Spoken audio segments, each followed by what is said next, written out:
I came across this quote: Bible prophecy takes us out of the limitations of seeing only what our immediate circumstances allow and helps us to see the big picture of what the world is really coming to. When you understand prophecy, you understand better what is happening on this earth. You understand that everything is moving towards a culmination of events and that the architect of these events is God himself. God has seen fit to take us into his confidence concerning his plan for the future. He has revealed his purpose and program in detail. That's why we reserve a few minutes each Sunday to discuss current trends that you'd expect from reading Bible prophecy. We're futurists. We interpret all unfulfilled prophetic passages, there's about 500 of them, as future events that are going to occur in a literal, physical, apocalyptic, global context. We look at stuff like biometrics, artificial intelligence, cashless commerce, the manipulation of human DNA, global government, and the exponential growth of human knowledge, and the rebirth of national Israel. These are all end times phenomena the Bible has a lot to say about, and all of them are increasingly trending in the news. I came across a 2018 op-ed piece by a humanist. In it, he ridicules Christians like us who he says should read a few centuries beyond Revelation 13. His off-the-cuff analysis of Revelation 13 isn't wrong. He writes, "One day, some authority figure is going to come along and make us all wear some kind of mark or implant on the right hand or forehead as a precondition to participating in worldly affairs.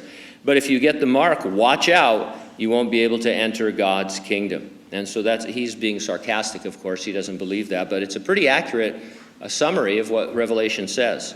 Regarding advancements in technology, he writes, "In the natural progression of technology, first came national ID cards, then RFID implants, and now we're about to enter the era, presumably, of neural lace. Meanwhile, standard biometric technology has become increasingly accurate, widely available, and varied. Technology can now be used to identify individuals by recognizing their face, fingerprint, palm, iris, and voice." Now, the writer definitely understands the similarity of the Bible's mark of the beast to this advancing technology.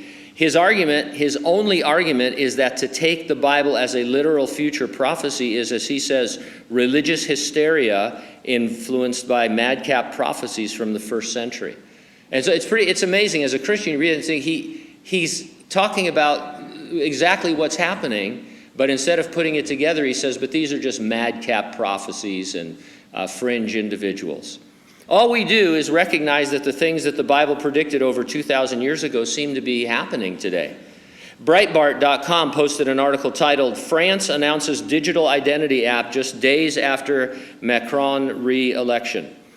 Here's some excerpts from that article. It says that the French have been forced to grow accustomed to using digital apps to access a wide range of services during the coronavirus crisis with the introduction of the Pass Sanitaire, meaning health vaccine passport.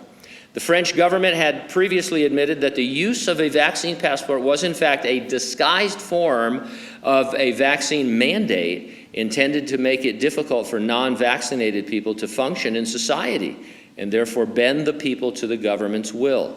The European Union as a whole is planning on introducing a digital ID application sometime this year in order to enable people to enjoy greater flexibility ideal for post-pandemic life.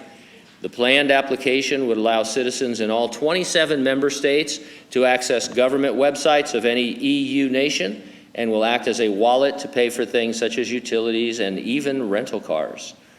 Now, it would be easy and more convenient to do all these things using biometrics, some kind of a palm or a vein scan or one of the many things that are available to us.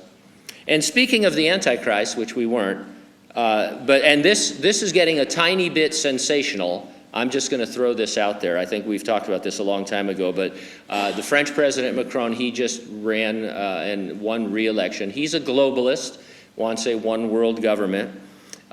His real full name is Emmanuel John Michael Frederick Macron. Don't you wish you were important? I'm going to add a few middle names. His names mean the following, and I'm just going to give you the meaning of his names. You might think of the Antichrist, you might not. Emmanuel, God with us. John, gift from God. Michael, who is like God. Frederick, peaceful ruler. Macron, a written or printed mark. I find it hysterical that, and that's all true, by the way. I mean, I don't know. I'm sure his name adds up to 666 somehow, because so does yours. But I do find it hysterical that non-believers and even certain believers see what's happening but refuse to acknowledge there's any connection to Bible prophecy. It's just incredible to me that you could see what's happening. And we're not saying any of these things are the mark of the beast. We're not saying he's the Antichrist. But these are not allegories that we're reading about. These are genuine events that are going to take place in the end times. We believe, of course, the resurrection and rapture of the church are imminent. Could happen any moment. Nothing needs to happen before Jesus returns for his church. Are you ready for the rapture? If not, get ready, stay ready, keep looking up, because ready or not, Jesus is coming.